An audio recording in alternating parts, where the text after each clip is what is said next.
E é isso que dificulta muitas vezes pessoas que estão à margem da sociedade frequentarem as congregações para escutar a palavra de Deus e para de fato que a palavra de Deus faça, haja na vida delas produzindo conversão.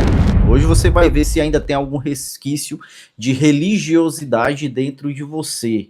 Então, ó, já prepara o seu café aí. Se você gosta de Bíblia, se você gosta de estudo bíblico, se você gosta de pregação, se você gosta de escutar comentários de notícias segundo a cosmovisão cristã, esse daqui é um canal para você, tá? Então já se inscreve, já deixa o seu like aí, já compartilha com aquele amigo que precisa escutar um pouco mais sobre esse tema. Mas chega de enrolação aqui e vamos começar a nossa live. Em consenso, a conversão ela é um momento em que o pecador encontra a graça de Deus e recebe o perdão por meio de Jesus Cristo. Mas muitas vezes nós criamos uma expectativa errada em cima da conversão. Porque pensamos que todos os sinais da conversão devem aparecer de imediato. Como se fosse aí apertar um botão, bum, tá lá todas as evidências da conversão. E a realidade é que a conversão ela é progressiva, meus amados. Ela começa com o novo nascimento e segue com um processo contínuo de santificação. A gente precisa entender que Deus está trabalhando tanto naquele cara lá, no meu próximo, como entender que Deus está trabalhando em mim também. Isso serve tanto para o novo convertido, como serve também para o cara que tem 10, 20, 30 anos. Porque tem gente que tem 20, 30 anos de evangelho que parece que não entendeu isso aqui ainda. E parece que está tudo bem porque agora ele se diz evangélico. Né? Se diz evangélico, vai de terno e gravata para a igreja e carrega uma Bíblia debaixo do braço. Mas a conversão, a transformação foi longe. Porque quando sai das portas da igreja e entra das portas de casa, meu irmão, pelo amor de Deus. Então a gente tem que entender que conversão sem mudança é apenas religião, não é um novo nascimento. A Bíblia fala pra gente, lá em 2 Coríntios 5,17, que assim que, se alguém está em Cristo, nova criatura é, e as coisas velhas já passaram. Eis que tudo se fez novo. Essa mudança, ela deve ser visível no comportamento, nas atitudes e no caráter. Né? Se alguém está em Cristo, nova criatura é. As coisas velhas passaram e tudo se fez novo. Então, como evidência de conversão, a gente tem que olhar para aquela pessoa e tem que identificar que as coisas velhas, as coisas que ela praticava, certo? Na vida pregressa dela, ela não pratica mais. A gente tem que... A conversão, ela tem que ser observável. Só que o problema, qual é? O problema é que a gente tem uma visão mais imediatista farisaica. Certa vez eu vi um TikTok, né, de uma moça, era um poema, e ela falava várias coisas, entre elas, ela sempre falava assim, mas o fariseu que habita em mim não deixa eu fazer isso. O fariseu que habita em mim me faz uma religiosa sem noção. Cara, fantástico. Várias pontuações ela fez, só falando o seguinte, o fariseu que habita em mim. E você vai entender hoje que todos nós temos um certo fariseu que habita em nós. Tá entendendo? Habita em cada um de nós, né? Então a gente tem essa visão imediatista farisaica, que eu gosto de chamar de visão, né, dos sepulcros ornados. O que é isso? A gente enxerga aquilo que é bonito por fora, mas ignoramos aquilo que está por dentro. Então, se tem uma estética bonita, se tem uma estética compatível com o reino de Deus, certo? Amém, aleluia, é convertido, glória a Deus, não é mesmo? A gente enxerga muito dessa forma, quando na verdade Jesus abomina esse tipo de visão imediatista farisaica. Segundo, quando a gente olha para uma pessoa, a gente quer sempre julgar ela pela aparência. Então preste atenção, Mateus 23, 27 ao 28 está escrito: ai de vocês, mestres da lei e fariseus, hipócritas, vocês são como sepulcros caiados, bonitos por fora, mas por dentro estão cheios de ossos de todo tipo de imundície. Assim são vocês, por fora parecem justos, ao povo. Olha aí, ó, o que é que ele fala. Por fora vocês parecem justos ao povo, mas por dentro estão cheios de hipocrisia e maldade. Jesus, nesse embate aqui com os fariseus, Jesus censura eles pela hipocrisia deles. Só que uma coisa que passa despercebido é que por fora eles parecem justos ao povo.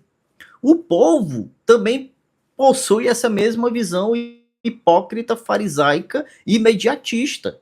Porque o povo também julga os fariseus pela aparência. Não são só os fariseus que julgam o resto das pessoas pela aparência e tudo mais.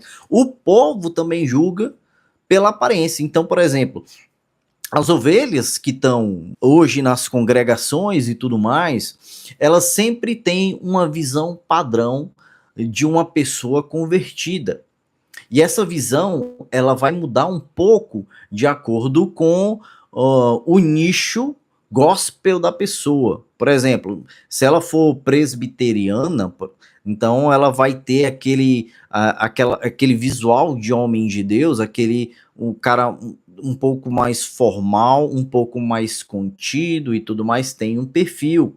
Já se você for para os pentecostais, o pentecostal ele vai ter uma visão de homem de Deus, né? Já aquela roupagem padrão, também formal, terno e gravata, cheio da unção, falou 3 palavras em língua estranha, deu um grito maior, mais alto e tudo mais, tá com a Bíblia debaixo do braço, pá, é homem, pode carimbar que é salvo, pode carimbar que é homem de Deus. Ó, olha isso que eu vou falar. Muitas vezes aquele que se converte não parece justo aos olhos do povo.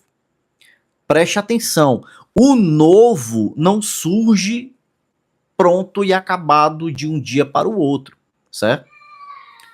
Vou explicar isso aqui, Vamos lá.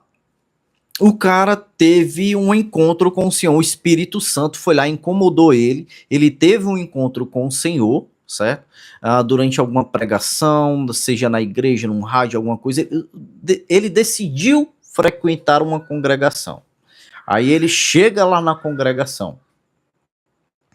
Aí os irmãos olham para ele e o cara tá lá com a blusa mais despojada, com a calça mais despojada, um tênis bem casual, o cara tá lá cheio de tatuagem, o cara tá lá cheio de brinco. O cara chegou no culto desse jeito, e o cara tá lá, começa a frequentar o culto daquele jeito. Já, meu irmão, o cara é incomodado, a galera começa a encher o saco do cara. Por quê? Porque a gente tende a enxergar as coisas como os fariseus enxergavam. O fariseu que está em mim, que está em você, ele enxerga segundo a aparência, certo? E para ele, conversão é somente se aquele cara colocar uma roupa social, cobrir as tatuagens, tá? E usar uma roupa mais de acordo com aquele perfil que gospel da comunidade. Mas perceba que não é assim, né? A gente enxerga o sepulcro que tá bonito. Então a gente dá valor ao sepulcro que tá bonito, certo? Que tá ornado, mas que por dentro é só destruição.